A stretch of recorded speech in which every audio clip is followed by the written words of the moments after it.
વારંવાર આપણે મુદત વધારો કરીએ છીએ અને ગૌરવપથનું કામ આપણે વારંવાર મુદત વધારો કરીને કેમ મુદત વધારો કરવાનો. ગૌરવપથ એ શહેરનું દિલ, શહેરનું હાર્ટ એ વાળો રોડ છે અને એ શહેરના ગૌરવપથનો આપણે કાળજી જો રાખી હોત તો જે સિઝનેબલ ધંધા છે એ જે સિઝનેબલ ધંધા નગરપાલિકાએ આપણા શહેરના વેપારી કરી શક્યા હોત અને એના કારણે નગરપાલિકાને લાખોનું નુકસાન થયું. જે આપણે સમયસર ના કરી શક્યા એમાં દાખલા તરીકે રસના કોલા હોય, દિવાળીનો ફટાકડાનો હોય કે પતંગનો આ જે ધંધો હોય એના કારણે આપણને નુકસાન થયું. એ આપણી જે બોર્ડની ગણો કે આપણી બધાની ગણો જે એમાં આપણી અણાવડત છતી થાય છે. એટલે એ કામ ઝડપથી પૂરું થાય તો એ જોવાની પણ ખાસ વિનંતી કરું છું.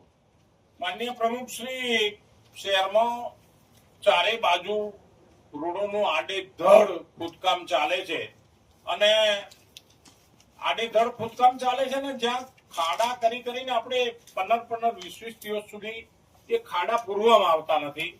એટલે એ પણ આજે આપણે છેલ્લી મિટિંગમાં આમાં કોઈ પક્ષાપક્ષી કે એવી વાત નહીં કરતો, પણ શહેરની જાહેર શહેરની લોકોની વેદના છે એ વેદનાને હું વાચા આપું છું.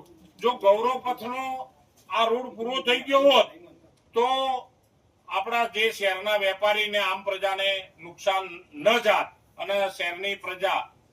બીજું આપનું સાહેબ એ ધ્યાન દોરવા માંગુ છું કે કડા રોડ પર રામાપીના મંદિર આગળ જે એક ભૂવો પડી ગયો એ આપણી અંડરગ્રાઉન્ડ ગટર લાઈન હોય કે જે હોય એ આપણે પૂરી કર્યું ને છેલ્લા 8-10 મહિનાથી એ ત્યાં આગળ આપણે એનો ઉકેલ લાવી શક્યા નથી.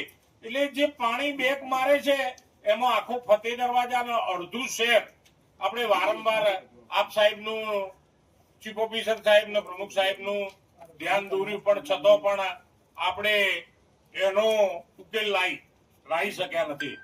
રહી વાત બીજી એ કે જે આપણે જે કચરા સ્ટેન્ડ આપણું હતું એ કચરા સ્ટેન્ડ ત્યાં જે મરેલા ઢોર ચીરવાનો એ મારી છેલ્લે બંને મહાનુભાવોને એક વિનંતી છે કે ત્યાં ઓક્સિજન પાર્ક કે એવું કઈ થાય અને જે ઢોર ચીરવાની જે જગ્યા છે એ ઇલેક્ટ્રિક થાય તો હું માનું છું કે શહેરની જનતાને છેલ્લે પણ એક આપણો સારો લાભ કરી આપીશું. બીજું આપ સાહેબને મારી એ પણ વિનંતી છે કે આપણે જાહેર રોડા પર ગટરના ઢાંકણા જે માનો કે તૂટે છે અને તૂટીને આપણે નવા નાખીએ છીએ તો સારી બાબત છે, પણ એના ઉપર વોટરિંગ થતું નથી. ઉનાળો છે એટલે સમજો કે એના પર વાહન જાય એટલે એ જે આપણો સિમેન્ટ કપચીને રેતી હોય એ તૂટી જાય છે.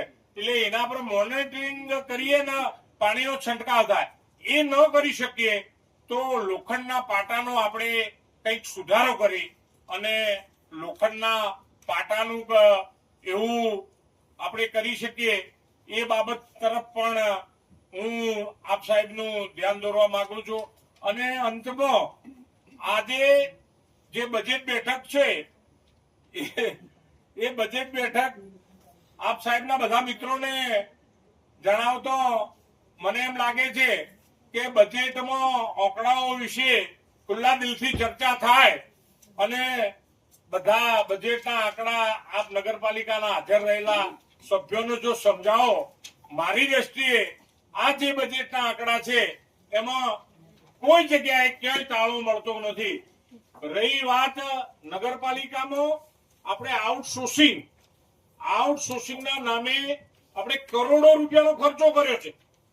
જે અંદરના આંકડા બતાવે છે કે આપણે આઉટસોર્સિંગમાં નગરપાલિકામાં કરોડો રૂપિયાનો ખર્ચો કર્યો, પણ એ એટલો ખર્ચો કર્યા છતાં શહેરની પ્રજાને જે આપણે જે સેવા આપવી જોઈએ એ પણ સેવા આપી શક્યા નથી.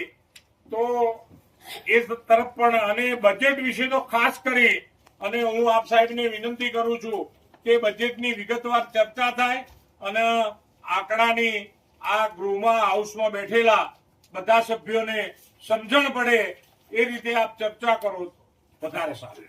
મારી વાતને વિરામ આપો છો. પ્રમુખજી ભારત માતા કી પ્રમુખજી આજના વિસનગર નગરપાલિકાના વિસનગર શહેરમાં આપણા જૂના ડમ્પિંગ સ્ટેશન આગળ જે નંદીવન બનાવવા માટેનો જે ઠરાવ કરવામાં આવ્યો છે તે આગળ મારું સૂચન એવું છે કે ત્યાં આગળ નંદીવનની જગ્યાએ કોઈ કોમ્યુનિટી હોલ કે ગાર્ડન કે સ્વિમિંગ પુલ કે કોઈ સ્પોર્ટ સંકુલ જેવું કઈ બનાવો તો એનાથી ઓક્સિજન પાર્ક ગાર્ડનમાં આવી જશે. ઓક્સિજન પાર્ક જેવું કંઈક બનાવો તો જેથી એ એરિયાનો વિકાસ થશે.